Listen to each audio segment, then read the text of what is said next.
रावत साहब आपसे बात शुरू करूंगा, फिर राजनीतिक मित्रों के पास जाऊंगा। अगर मान लीजिए, जैसा मैं आरंभ में कह रहा था, सोनिया जी से लेके खड़गे, अधीर रंजन चौधरी, ममता बनर्जी, मायावती, अरविंद केजरीवाल, अखिलेश यादव, लालू प्रसाद यादव, नीतीश कुमार, इन किसी को न्योता नहीं जाता, तो किस कदर तांडव हो रहा होता, कोहराम हो रहा होता कि भाई न्योता क्यों नहीं आया? केवल उधर ही न्योता जाएगा क्या? पक्षपात हो रहा है, राम सबके है। क्या न्योता इसलिए मांगा जा रहा था, या न्योते की दरकार इसलिए थी कि आ जाए एक बार, फिर छत पर खड़े होकर लहरा देंगे कार्ड, कहेंगे हमने ठुकरा दिया? क्या इस इच्छा से मांगा जा रहा था न्योता? क्योंकि जहां हमको जाना ही नहीं, मान लीजिए, वहां का हम न्योता भी क्यों मांगे? नहीं जी। जब जाना नहीं तो न्योता क्यों मांगे?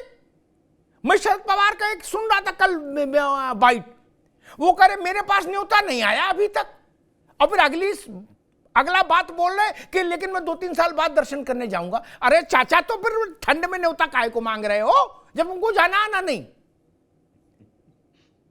ठुकराने के लिए न्योता मांग रहे हो कि रामलला का न्योता हमने ठुकरा दिया, हम इतने बड़े आदमी हैं, ये दिखाने के लिए? रावत साहब। अमिताभ जी, पहले तो न्योता इसलिए मांगा जा रहा था कि हमारी शान में कोई गुस्ताखी ना हो जाए, कि भाई इतने बड़े भव्य मंदिर का आयोजन हो रहा है, 500 वर्ष के बाद मंदिर का प्राण प्रतिष्ठा हो रहा है, भगवान वहां पर पधार रहे हैं, और अगर हमें ना बुलाया जाए तो पब्लिक में बहुत बड़ी बेइज्जती होगी। पहले तो ये था इनके दिमाग में, लेकिन इनका विजन भविष्यगामी नहीं है किसी का भी। अब वो नेता इनमें रहे नहीं कि जो भविष्य की सोच सकें। अब इनको न्योता मिल गया, न्योता मिलने के बाद इन्होंने आत्ममंथन किया होगा कि भाई अगर वहां न्योते में चले जाते हैं तो वहां तो जय श्री राम, जय श्री राम, जय श्री राम, यही नारे लगेंगे, और जो बोला था वो करके दिखाया। क्योंकि वहां पर जितने भी 10-20 हजार आदमी आएंगे, वहां तो चारों तरफ यही रहेगा, जय श्री राम, जय श्री राम, जय हनुमान, जय, यानी सब धर्म में रहेगा। और जब धर्म में रहेगा, मान लो सोनिया गांधी वहां पहुंचती है और जय श्री राम नारे लगते हैं, तो इनको लगेगा ये तो बहुत बेइज्जती हो गई। क्यों? जब इनके थिंक टैंक ने ये बात सोची, जो जय श्री राम से उनकी बेइज्जती कैसे हो जाएगी? लेने की सोची होगी। और ये सच भी है कि वहां अगर कोई भी जाता तो जय श्री राम तो बोलना ही पड़ेगा इनको, और अगर जय श्री राम बोलते हैं तो भी इनका वोट कटेगा, और नहीं जाते तो भी वोट कटेगा। हिंदुओं का कटना तो दोनों तरफ से है। अगर ये चले जाते तो मुसलमानों का वोट कटता, अब नहीं जाते तो हिंदुओं का वोट कटेगा। इसलिए इनके लिए तो इधर कुआं और इधर खाई जैसी स्थिति। रावत साहब आएंगे दोबारा आपके पास, लेकिन एक चीज इसमें जरूर जोड़ेंगे जो बात आपने कही। एक बात तो ध्यान रखनी पड़ेगी, एक तरफ आपने कहा इधर कट जाएंगे, चले जाते तो मुस्लिम वोट कट जाता, नहीं गए तो हिंदू वोट कट जाएगा। वोट हिंदू मुस्लिम इतना सरल नहीं कहना, तराजू का पड़ला यूं है। और लोकसभा का, एक सेकंड, लोकसभा का जो चुनाव होगा उसमें संख्या गिनी जाती है, चुनाव में वोट गिना जाएगा, ठीक? बहुत दूर नहीं है। अभी तो नेता कौतुक कर रहे हैं, ये 22 तारीख तक कौतुक खत्म हो जाएगा, उसके 90 दिन बाद जनता का कौतुक शुरू होगा ईवीएम में अंगूठे का। सब नेता नप जाएंगे इंच में फुट में, सब नेता। बिल्कुल लिख लो मेरी बात, सबका कद इंच फुट में नप जाएगा, रिजल्ट आ जाएगा मई के दूसरे हफ्ते में। सबका नशा उतर जाएगा, 5 साल के लिए सब अपनी अपनी उसमें आ जाएंगे, वास्तविकता में। मुन्ना खान साहब, एक नया प्रश्न मेरे दिमाग में आया।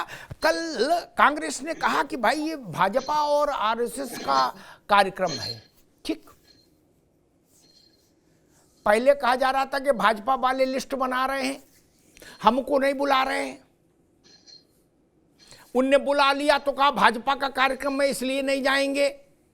वो मुफ्ती ओसामा नदवी साहब भी जुड़ गए, उनका भी स्वागत। मुन्ना खान साहब, और कहा गया कि भाजपा आरएसएस के कार्यक्रम में इसलिए नहीं जाएंगे क्योंकि हम लोग भाजपा आरएसएस से 4 हाथ दूर रहते हैं। अब मैं अभी इस विषय पर नहीं पढ़ूंगा कि दूर नहीं रहते हैं, हेलमेल सब है, लेकिन खैर चलो मान लेते हैं। क्या कुछ का सीधे हेलमेल है, कुछ का पर्दे के पीछे है, लेकिन हेलमेल तो ही वो तो हम जानते ही हैं।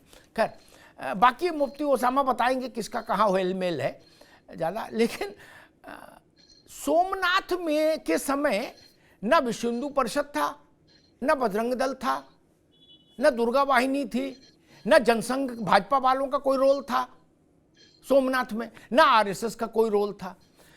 वल्लभ भाई पटेल कांग्रेसी, कन्हैयालाल मानिकलाल मुंशी कांग्रेसी, राजेंद्र प्रसाद कांग्रेसी, सारा खेल सारा कार्यक्रम कांग्रेस का, जवाहरलाल नेहरू उनका हम वहां नहीं जाएंगे। वहां इसलिए नहीं गए कि सारे कांग्रेसी, यहां इसलिए नहीं जाएंगे कि भाजपाई। तो क्या इंडोनेशिया के लोग आके यहां कार्यक्रम करेंगे तब जाएंगे आप? मुन्ना खान साहब, सबसे बड़ी बात तो अमिताभ जी बिल्कुल सरल तरीके से समझने की जरूरत है कि अर्ध निर्माण मंदिर उसके प्राण प्रतिष्ठा नहीं है। अभी रावत जी बैठे हैं मित्र हमारे, किसी भी ग्रंथ में अगर लिखा है कि अर्ध निर्माण मंदिर का क्या प्राण प्रतिष्ठा होता है? अगर हाँ तो ये मुझे जवाब दो, नहीं तो चारों दिशा के शंकराचार्य आज क्यों विरोध कर रहे? इसका मतलब वो हिंदू विरोधी हो गए, सनातन विरोधी हो गए, निर्मोही अखाड़ा विरोध कर रहे, वो हिंदू विरोधी हो गए, राम विरोधी हो गए, सनातन विरोधी हो गए। एक देश की 140 करोड़ जनता 22 तारीख को अयोध्या मंदिर में नहीं आ रहा तो वो भी सनातन विरोधी हो गए, हिंदू विरोधी हो गए, राम को नहीं मानने वाले हो गए। एक बात। दूसरी बात, जब हमें पता है रामायणों में लिखा है कि कण कण में राम बसते हैं, घर में, पानी में, जल में, आकाश में, घर में, ऑफिस में, हर जगह राम बसते हैं। तो मैं ये पूछना चाहता हूं कि 22 तारीख को ही राम को क्यों ढूंढा जा रहा है? क्या अगर कोई 22 तारीख को गया तो राम के हो गए? 23 को ढूंढते तो आपको दिक्कत नहीं थी, रावत जी तो राम के विरोधी हो गए? ऐसा है क्या? 24 तारीख को गए तो राम के विरोधी हो गए। अच्छा 23 को रखवाते तो ठीक है मुन्ना खान, 23 को रखवाते तो ठीक चलेगा। भारतीय जनता पार्टी और आरएसएस के द्वारा जो रचा हुआ प्रोपेगेंडा है ठीक, कार्यक्रम है, उससे कांग्रेस पार्टी दूरी बना रही। बहुत अच्छा किया। मैं एक बार, रावत जी अभी रुक जाओ एक मिनट, मैं एक बात बता दूं। मजे की बात ये कि हमारे चारों पूज्य शंकराचार्य, रावत जी अभी रुकिए, ये टीवी देख देख के हंसते हंसते लोटपोट होंगे क्या? जिनने शंकराचार्यों को पुलिस की लाठी, रावत जी एक मिनट रुको भाई, जिन्होंने शंकराचार्यों को लाठी से पिटवाया पुलिस से, वो भी कह रहे पूज्य शंकराचार्य जी की बात सुनो, जय हो, मेरे लिए यही सनातन का सूर्योदय है, प्रणाम सबको। अभी मुक्तेश्वरानंद जी महाराज, वो शंकराचार्य भी है और हमारे प्रति उनका बड़ा स्नेह भी है। उनको जब लाठियों से गिरा गिरा के मारा गया अखिलेश यादव की सरकार में, तो मैंने आवाज उठाई, सोनिया गांधी नहीं। आज सोनिया गांधी कह रही वो पूज्य शंकराचार्य जी की सुनो। गजब ड्रामा है भाई, कहीं तो कोई लिमिट रखो यार। आप लोग सिनेमा में काम करो, कसम से सारे सिनेमा वालों को छुट्टी कर दोगे। ऐसा ड्रामा आप लोगों से कौन कर सकता? और दूसरी बात मैं बता दूं, जिन्होंने अपने घर में कभी आरती नहीं की, वो हिंदू धर्मशास्त्र, सनातन वैदिक धर्मशास्त्र में मंदिर की प्राण प्रतिष्ठा की विधि के ज्ञाता हो गए टीवी पे। जिसे देखो वो हमको विधि बता रहा है प्राण प्रतिष्ठा की। उनसे पूछ लेंगे प्राण प्रतिष्ठा होती क्या है, नहीं मालूम, लेकिन रेलम रेल मचाए। आपको मंत्र नहीं पता, आपको विधि नहीं पता, किस धर्म ग्रंथ में विधि का विवेचन है, आपको उस धर्म ग्रंथ का नाम भी नहीं पता होगा। जयराम जी को भी नहीं पता होगा, माफ करिएगा, जिन्होंने चिट्ठी जारी की। सत्यनारायण की कथा वाली किताब में तो विधि लिखी नहीं मंदिर की प्राण प्रतिष्ठा की। आप कोई बता दे कि कहां लिखी है, रावत जी को हटाओ पीछे, तो बाकी नेताओं में तो मैं मान लूं। तो काय को बोलते हो यार, जो काम आता नहीं उसमें क्या बोल रहे हो? ये कोई मूंगफली का ठेला लगाने जितना सरल काम है क्या? मैं आज देख रहा हूं जितने नेता हैं छोटे बड़े, सब विधि बता रहे मंदिर की। अरे आपको पता है एबीसीडी? नहीं। कितने कोण होते हैं हमारे वास्तु में, यही नहीं पता होगा। भी बैठा के पूछ ले तो भाग जाएंगे सब।